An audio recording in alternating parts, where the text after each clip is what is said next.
나라가 임하시오며 뜻이 하늘에서 이루어진 것 같이 땅에서도 이루어지이다. 시작할 때 주기도문 한번 같이 읽죠. 같이 한번 읽어보겠습니다. 하늘의 시작. 하늘에 계신 우리 아버지여, 이름이 거룩히 여기움을 받으시오며 나라가 임하시오며 뜻이 하늘에서 이루어진 것 같이 땅에서도 이루어지이다. 오늘 우리에게 일용할 양식을 주시옵고 우리가 우리에게 죄 지은 자를 시험에 들게 하지 마시옵고 다만 악에서 구하시옵소서. 나라와 권세와 영광이 아버지께. 아멘. 이 본문 말씀 10절을 우리 메시지 성경에서는 세상을 바로잡아 주시고 하늘에서처럼 땅에서도 가장 선한 것을 행하소서, 이렇게 이제 고백하고 있더라고요. 그래서 세상을 바로잡아 주시고 바로 잡을 것이 있기 때문에 세상을 바로잡아 주시고 라고 이 메시지 성경은 이 나라가 임하시오며를 해석을 했는데, 여러분들 생각에 이 땅에서 바로 잡혀야 될 것은 무엇이라고 생각하십니까?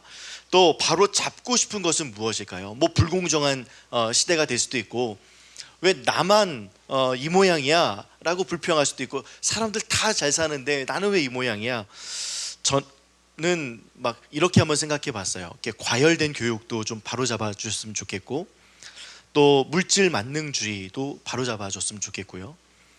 또 묻지마 살인, 요즘에 뭐 후임이 선임한테 좀 이렇게 잔소리 들었다고, 물론 그것도 잘못했지만 대나무 창을 가지고 사람을 막 살해하는 그런 일도 있고, 갑자기 막 일본 돌을 꺼내서 사람을 베서 살인 사건도 나라. 묻지마, 뭐 스토킹 범죄도 그럴 것 같고요. 또 층간 소음의 피해. 최근에 이제 우리 은사 목사님 이제 명절이라 한번 찾아뵀는데요. 은사 목사님 1층에 사는데 2층에 갑자기 정시에 다듬이 소리처럼 이렇게 소리가 한 10초에서 20초 정도가 매번 같은 시간에 하루에도 한 3-4차례 정도, 많게는 5차례 정도 그 소리가 같은 시간에 10초에서 20초 정도 꼭 동일하게 난대요. 그래서 목사님이 이제 귀가하고 나서 사모님이 이제 아이를 낳는데 이제 총 4명의 아이를 낳았거든요. 그 4명 중에 이제 가장 막내가 이제 좀 이렇게 아픔이 있어서 집에서 좀 돌봐야 해요. 그 아이를 그냥 여름 내내 이 더운 내에 돌보고 스트레스에 막 있는데 윗집까지 어느 순간 갑자기 다듬이 소리가 나니까 참다가 목사님한테 올라가라. 근데 내가 솔루션을 줄게. 올라가기 전에 먼저 관리소 사무실을 찾아가라. 찾아가서 이 소리를 듣게 하고, 이 소리를 듣게 하고 난 이후에 2층으로 올라가라. 올라가서 이 소리를 더 이상 내지 못하도록 하라. 이렇게 이제 솔루션을 주셔서 목사님이 관리소에 갔는데, 이 소리가 10초에서 20초 정도밖에 안 울리니까요, 소리가 날 때 연락을 하면 그때는 늦어요. 그리고 요 시간에 와라 그러면 요 시간에 또 안 울려요. 이상하게 신기하게 소리가 났다 그래서 3층도 가보고 4층도 가봤대요. 근데 3층에는 자기는 그런 소리 안 낸대요. 근데 4층에 올라가 보니까 자기도 그 소리를 들은 것 같아요. 동일한 시간에 들린대요. 언제부턴가 그 소리가 난대요. 그러니까 확신이 드는 거는 2층이죠. 2층에 다시 갔대요. 3층에서도 4층에서도 우리 집에서도 그 소리가 들린다고 하는데 어떤 이유에서인지 모르겠지만 그 소리 좀 멈춰주세요. 그랬더니 자기는 아니라고 막 울면서 아니라고 막 이렇게 호소를 하더래요. 근데 그 다음 날도 그 소리가 나고 일주일 동안 그 소리가 나면 정확하게 그 소리의 주범은 어디예요? 우리 대부분 2층으로 생각을 하겠죠. 그렇게 굳게 믿고 있었어요. 근데 사모님이 밤에 차에 뭐 둔 게 생각이 나서 나와가지고 차에 갔다가 들어가는 길에 그 소리가 또 나더래요. 탱탱탱탱 소리가. 그 소리가 나는 쪽으로 갔대요.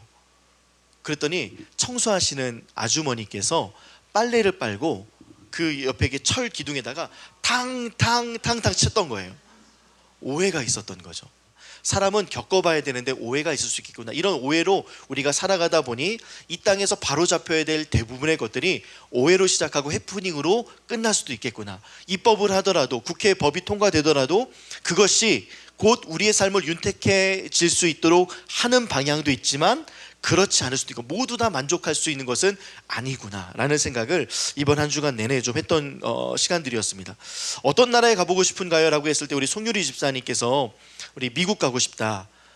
이번에 한 달 정도 전에 오토바이를 좋아하는 60대 이상 그 할리 데이비슨을 타시는 분과 노홍철이 미국 그 4,000km 정도 투어를 한번 한 적이 있습니다. 할리 데이비슨은 그 자유를 상징하고 억압에서의 해방을 상징하는 그 슬로건이 있거든요.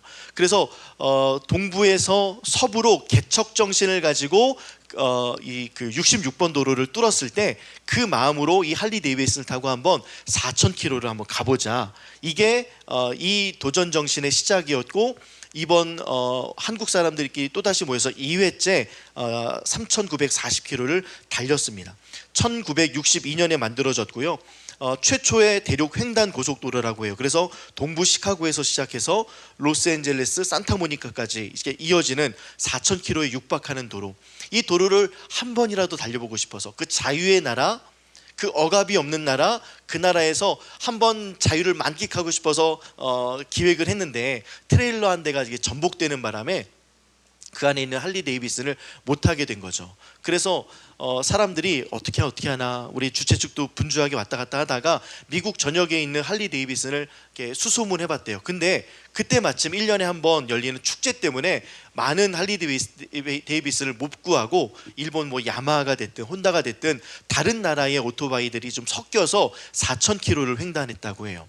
그러니까 얼마나 신나고 재밌겠어요. 자유를 만끽하고 달리고 비가 와도 좋고 자연을 보니 좋고 또 시시각각 변하는 온도도 느끼면서 끊임없이 달리는 그 시간들을 통해서 이 사람들이 하나 발견한 것이 무엇이냐면 할리 데이비슨을 못 받아서 내가 처음에는 서운했지만 이 할리 데이비슨을 탄 사람과 할리 데이비슨을 타지 못한 사람들의 차이가 극명하게 났대요.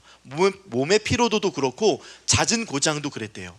할리 데이비슨을 받고 처음부터 끝까지 쭉 4,000km로 달렸던 사람은 할리 데이비슨은 고장이 안 났는데 다른 오토바이들은 중간에 고장나고 수리를 받아서 이 할리 데이비슨이 그렇게 좋은 명품차구나 라고 느꼈던 시간들. 그래서 미국이라는 나라에서 4,000km를 달렸고 할리 데이비슨 없이 달렸지만 그래도 의미 있는 시간이었다라고 이야기를 하더라고요.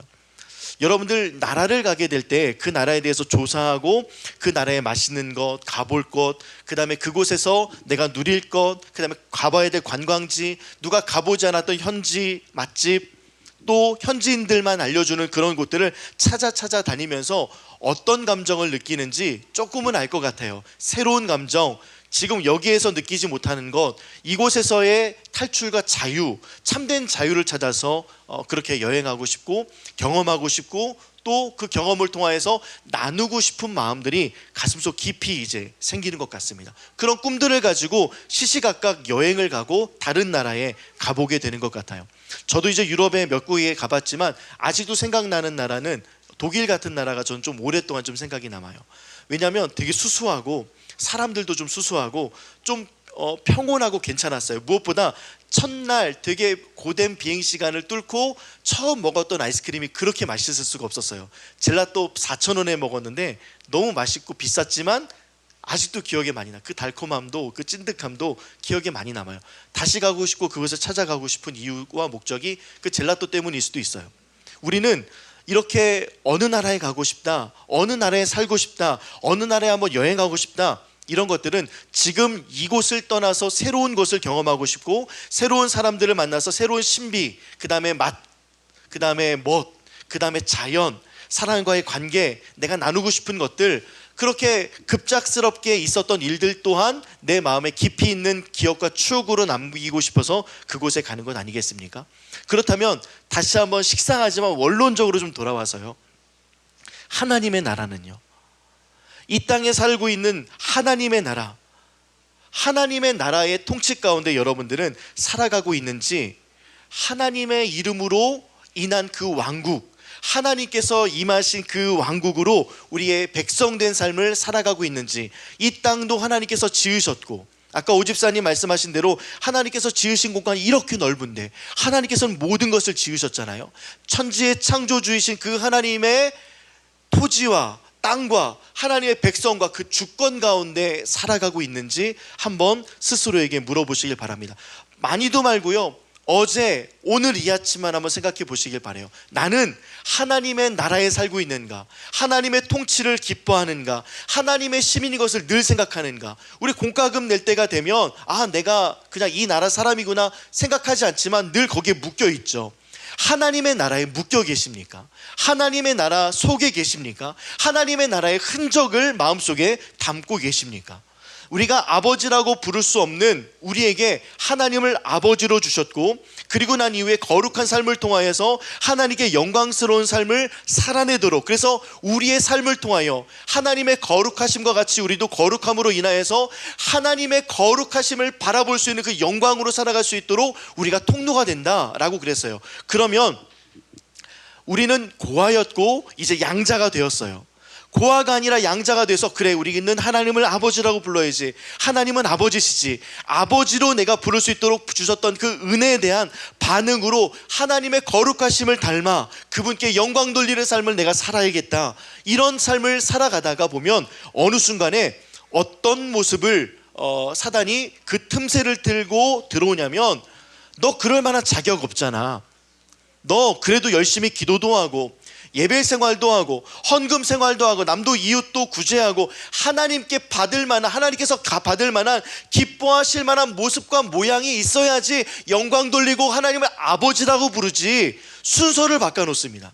하나님을 아버지라고 부르고 난 이후에 그 아버지가 나에게 오셔서, 나 같은 자에게 오셔서 은혜를 베푸셨던 그 사건을 기억하면서 나는 오늘도 그 은혜로 살아간다, 나는 오늘도 그 은혜 속에 살아간다, 그 은혜 말고는 나를 설명할 수가 없다, 그 은혜에 대한 반응으로 살아가야 되는데, 반대로 그 반응을 해야지 하나님께서 은혜를 주시지, 반응을 해야 하나님께서 복을 주시지, 반응을 해야 너희가 잘 살 수 있지 않을까, 반응을 해야 복을 받지 라고 거짓된 정보, 끝만 바꿉니다. 그래서 하나님을 온전히 아버지로 섬기지 못하게 하고, 하나님을 하나님으로 섬기게 하고 무섭게 하고 다른 신을 섬기게 만드는 그런 종교화된 모습으로 우리의 삶을 방향을 전환시킵니다.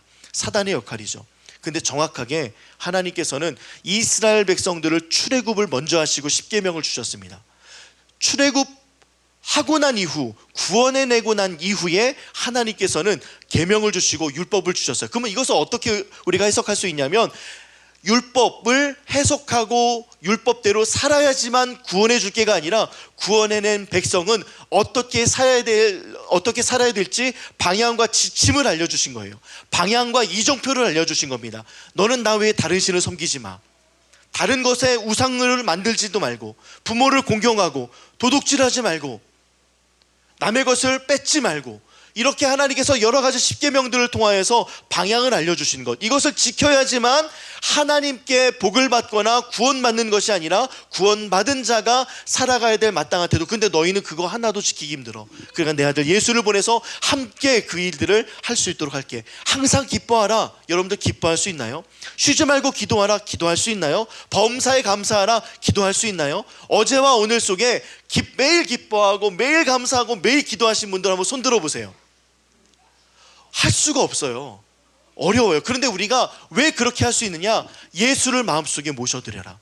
예수와 함께 살아라. 예수의 기쁨이 내 기쁨, 예수의 기도가 내 기도, 예수의 감사가 내 감사. 예수님은 항상 그러신 분이잖아요. 그분이 내 안에 계시니 내 안에서 온전한 것들이 이루어지고 함께 그 일들을 하나씩 두 개씩, 예전에는 못했던 것들을 해보게 되는 놀라운 역사가 예수 때문에 나타나는 건 아니겠습니까? 이번에 해운대에 이찬수 목사님 가셔서 거기에 영성 집회 크게 하셨죠.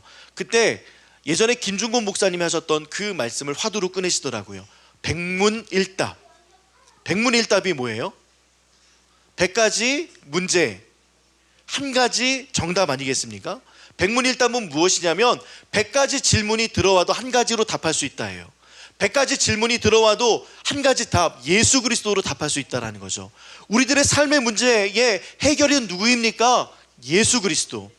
우리가 힘들고 어려울 때 눈물을 닦아주시는 분이 누구십니까? 예수 그리스도. 우리가 재정적으로 어렵고 힘들고 갈 길이 보이지 않을 때 그 길을 밝혀주시는 분이 누구십니까? 예수 그리스도예요. 한번 여러분들의 목소리로 한번 고백해 볼까요? 예수 그리스도. 그것이 우리의 유일한 길이며 유일한 해답입니다. 그것을 알려주시고자 다 종교들은 무엇을 해야지만 너희는 득도할 거야, 무엇을 해야지만 신이 감화하셔서 복을 줄 거야, 무엇을 열심히 해야지만 복을 받지 라는 종교적인 개념이지만, 예수께서는 그 나라를 끌고 이 땅 가운데 오셨습니다.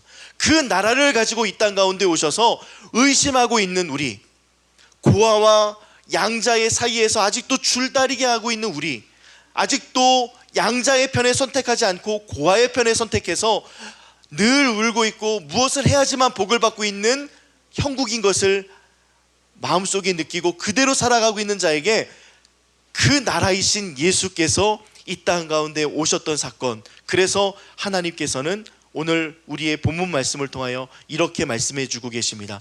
나라가 임하시오며 뜻이 하늘에서 이루어진 것 같이 땅에서도 이루어지이다. 우리가요, 나라가 임하는 그 하나님의 통치의 영역을 늘 간과할 때가 있습니다. 나는 하나님의 백성이야, 나는 하나님의 사람이야 라고 하지만 내 안에 예수가 있다라는 사실을 잊어버릴 때가 늘 있습니다.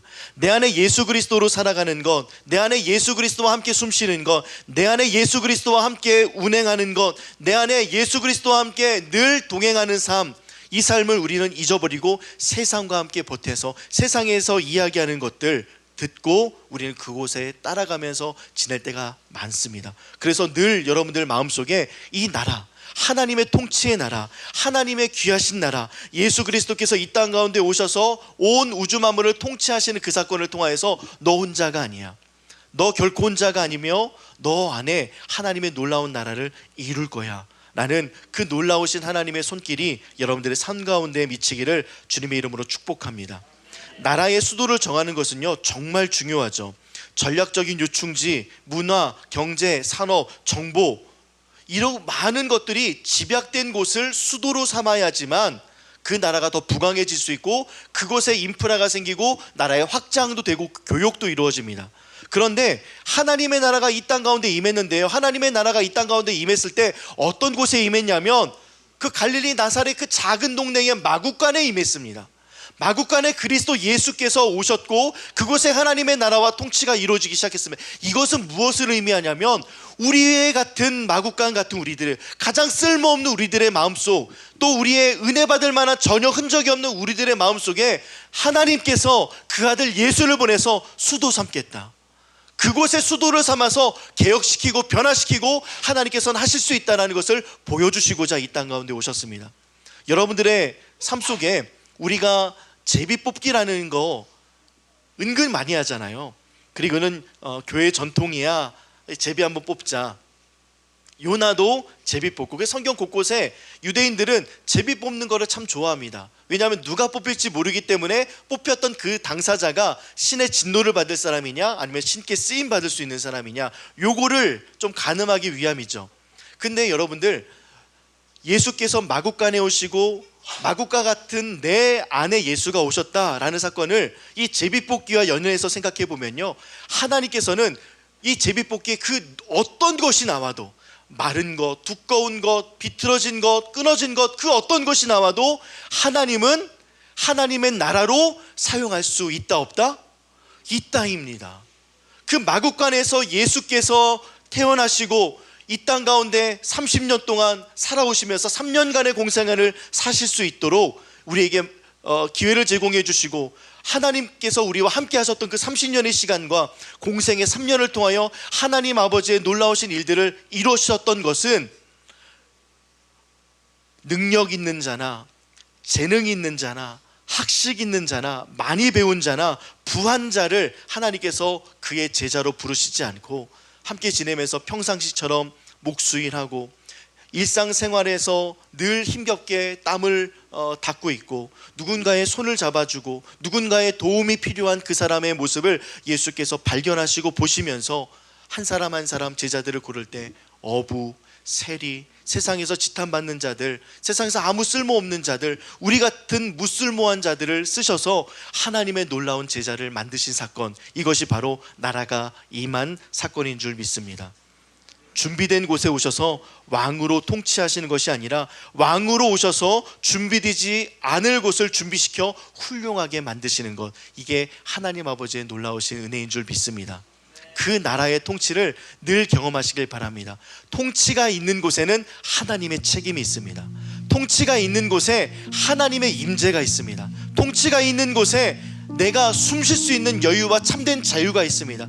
하나님께서 만들어주신, 우리가 비행기 타고 다른 나라만 가더라도, 아니면 부산만 내려가더라도, 통영만 가더라도, 다른 곳에만 가더라도 우리가 좀 살 것 같고 좀 숨이 쉬어지잖아요.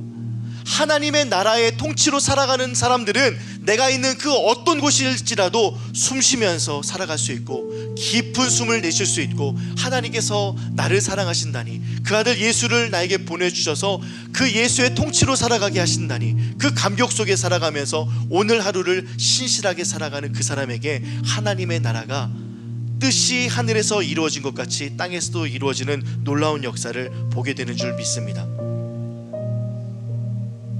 왕의 통치 속에 살아가는 우리들에게 말씀하시는 것, 얘야 믿음으로 살아가라. 왕의 통치로 살아갈 때 우리를 흔들리게 하는 사단의 마음들, 그렇게 좀 살지 않아도 돼.